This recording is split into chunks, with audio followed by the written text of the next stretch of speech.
I've seen people playing this before, but it wasn't until this year that I played the fabled Mega Man X6. After X5 finished wrapping up, Capcom decided to bring yet one more X game for the original PlayStation before jumping to the PlayStation 2. Mega Man X6 was released yet another year after X5's release in the West, and while yes, that is a very small gap, the space between the Japanese releases was only a year apart from each other. That is still pretty short, but there have been plenty of games in the same franchise that were released a year apart, and a lot of them turned out to be some of the best in their respective series. Heck, we've seen this countless times in the Blue Bombers Odyssey. I've heard this is one of the worst or the worst in the franchise. I remember watching my younger brother play it a couple years back, and he was having a frustrating time. However, I hear some people still enjoy it. How do I feel about this game though? Well, the story is set after the events of X5, but instead of following one of the endings, it instead cherry-picks both the good and bad ending. The bad ending led to the Eraser 20 crashing into Earth, turning Zero into a maverick, resulting in Dr. Light deleting X's memories of his friend. During the good ending, however, the 20 doesn't crash and X still remembers Zero. X6 instead describes that the 20 crashed into Earth, but X still knows who Zero is. It's jarring to see this. Instead of 3 years, like the dead ending mentions, it's now 3 weeks after the events of X5, where we see a Reploid scientist named Gate searching around the crash site. He discovers a piece of Zero's DNA that corrupts him, leading him to attempt to wipe out humans and weak Reploids off the planet. X wakes up from his sleep by Aya, who instructs him that a robot is causing havoc around the crash site. X fights the robot. However, before X to finish it off, we see a ghost of Zero destroy the robot off with a keen CS. After the ghost leaves, we are introduced to Hi-Max, who informs us that the ghost is known as Nightmare Zero, as he is investigating the nightmare phenomena while picking a fight with X. Hi-Max proves too strong for our hero, but leaves instead of finishing our hero off. We are then introduced to a new character, Isaac, who describes the nightmare phenomenon, which is a new virus that causes Reploids to turn into mavericks, as well as perform some other crazy things. Isaac describes that the nightmare virus was caused by Nightmare Zero, who came from the piece of Zero's DNA. Isaac then mentions he has sent out an investigation team to the locations that are heavily infected by the nightmare and wipe out Nightmare Zero, with Hi-Max leading the investigation. X suspects that Isaac and his team are up to no good, and later on we discover that, yep, they sure are, as they are working with Date with his plans. We find out that Nightmare Zero and Hi-Max were created by Date by using Zero's DNA. X manages to defeat Hi-Max and Date in some of the worst boss fights ever. However, we cannot have a Mega Man X game without Sigma stealing the show. Date resurrected Sigma, presumably with Zero's DNA. No, Sigma is still incomplete. By thanking Date, Sigma kills him. Isaac apparently dies too, due to something called the Eraser incident, which is something that happens in one of the Game Boy Color side games. X defeats the incomplete Sigma, and then afterwards, along with his team, attempt to create a cure for the virus during the ending. Oh, we also see Zero. If you defeat Nightmare Zero, then Zero turns out to be alive due to, repairing himself. He dies in both endings of X5, being left with nothing but a torso and a limb. But he seems to magically repair himself. I know he comes back in X2, but in that game he had the assistance of a third party. It is hinted when you interact with a light capsule that Dr. Light repaired him in the finale, but it doesn't outright confirm it. The writers could have explained how Zero came back better instead of a vague hint.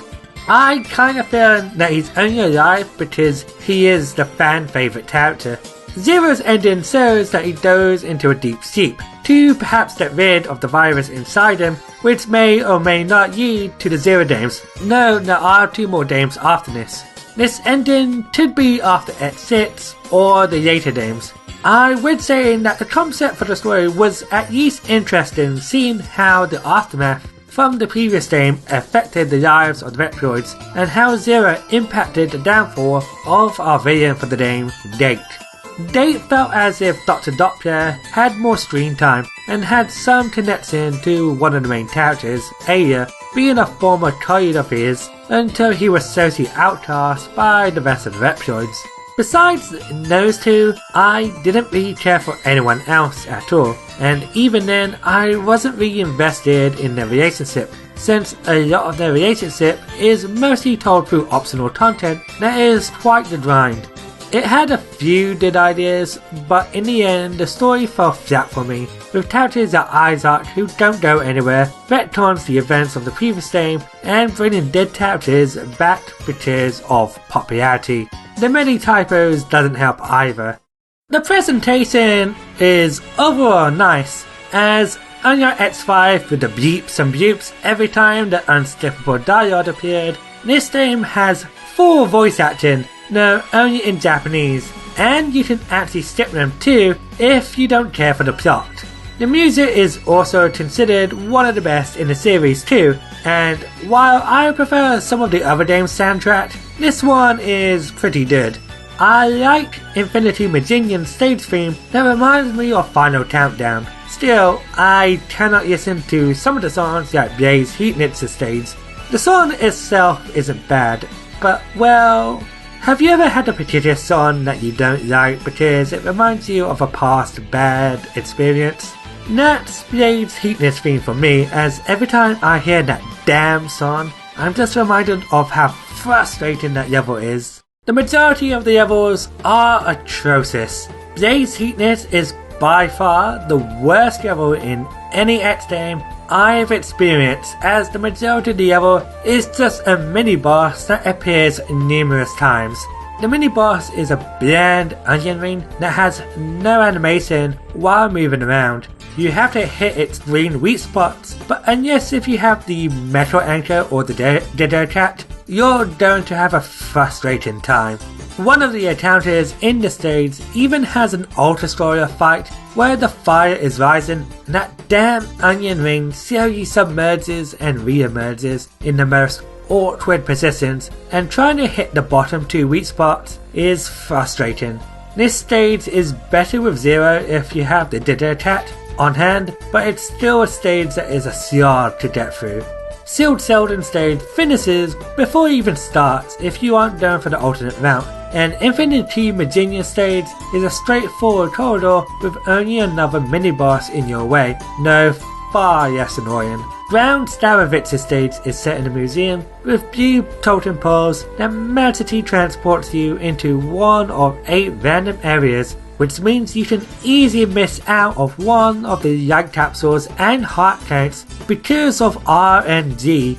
The only stage I thought was fine were the intro stage and Commander Yamat stage, and even then there are insta-kill spites in Yamat stage where you have to make a blind leap of faith. What makes these levels even worse is the nightmare phenomenon, which can cause different effects on the level you play on. In the first game, when you beat a certain maverick in one stage, another stage would change in some way. Like, if you beat Chill Penguin, then ice would cover the lava in Flame Mammoth stage. That would allow X to get a heart tank. This was something I wanted to come back in the series. Unfortunately, I was bestowed upon a monkey's paw. The first game alters the stages to benefit the player. The 6th game decided to borrow the concept, but to cripple the player instead of rewarding the player. If you played Blade Heatness stage, then Blizzard Wolffang stage will unlock a secret area, but it also causes fireballs to fall down from the sky, which just gets in the player's way.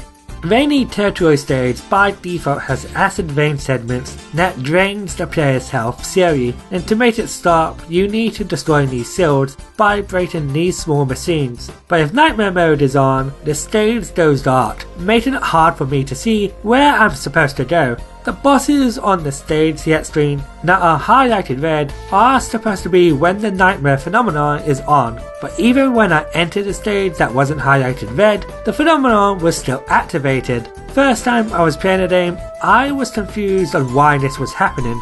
Apparently, entering a stage on like Commander Yamot beforehand affects Rainy Territory stage. X cannot get through the first fortress stage without either grabbing the blade or saddle armor, or without the jumper part.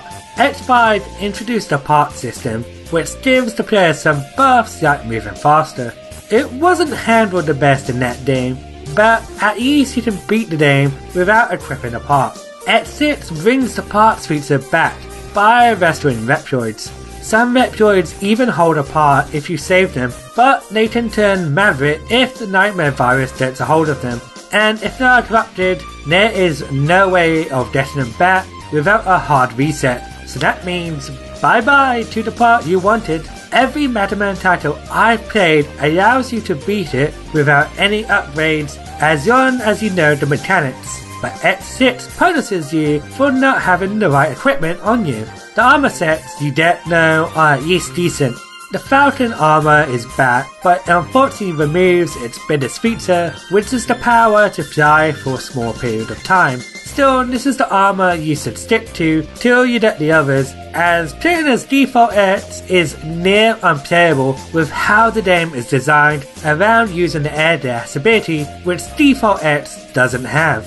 The new additions are the saddle and blade armor. The saddle armor is an improvement from the diet armor, as it's very strong, especially extended attack that can wreck some bosses, can keen onto walls, and can jump onto ceilings. It also looks cool, however it cannot air dash, which is needed to get past the second fortress stage. The blade armor on the other hand is useful all around, as it can air dash in multiple directions. New to X is the Z-Saber ability. No, unlike Zero's, he only performs a standard swing. Overall, X is nowhere fun to play as compared to the other games he's in. I barely use the Maverick weapons, besides the Metal Anchor for fighting that blasted onion ring, and the atrocious High Max fight, as well as the Yammer option, which I use a lot in crowded areas, as it creates a shield of dragonflies around X while firing projectiles. Zero, on the other hand, is the way to play this game, as he doesn't need to get extra upgrades. Unlike the previous two games though, he needs to be unlocked. Fortunately, he is easy to get as you need to enter one of these blue portals that leads you to an alternate path where you encounter Nightmare Zero. He is easy to beat using X's new Z-Saber attack, and once he's defeated, you unlock the Red Maverick Hunter. Zero has a new sword attack animation, and by sword cancelling can wreck Mavericks within seconds. Using a dodge cell as him causes a glitch where it deals damage every second once his Z-Saber is out, making him busted in most boss fights. His Dither attack is also useful against those damn onion rings, and his new sword spin attack comes out quick and good for crowd control. His bus assault makes a return and is far more useful than it was in the previous game, being more powerful and comes out faster.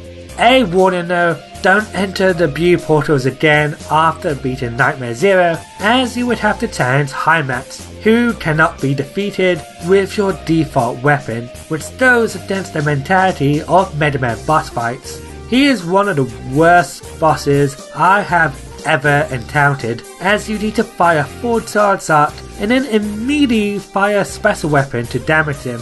While the reward for beating him allows you to skip to the fortress stages, it's not worth it, as he takes forever to beat. I had to turn on regular hunter mode just to get the fight over with. There was one situation at Zero where I accidentally entered a blue portal that led me to him, and since I didn't have a special weapon, I couldn't touch him. You get multiple lives for saving Reptoids, and unfortunately I couldn't leave the stage as you need to beat the stage beforehand, so I just had to stand there and let him take away my 9 lives just to return to the stage select screen. Thankfully he's only optional until the fortress stages. I couldn't stand playing Mega Man X6, and the only thing that made it tolerable for me was playing as Zero. I can see why people have a soft spot for this game, especially if you're playing a Zero who breaks the game, but unfortunately I cannot recommend this game. If you do want to give it a go, at least set it on the setting the other suggestion if you enjoyed X5 or the other games, but I recommend having Rookie Hunter mode on, as the Fortress bosses can give you a hard time. I would also recommend turning on the Ultimate Armor mode if you want to play as X, and Black Zero, which automatically gives you the Sock Buffer ability that reduces knockback. I'm kinda hoping that this is the worst of the bunch, but I hear X7 isn't much better. I hope you enjoyed this video, and I hope you have a wonderful day.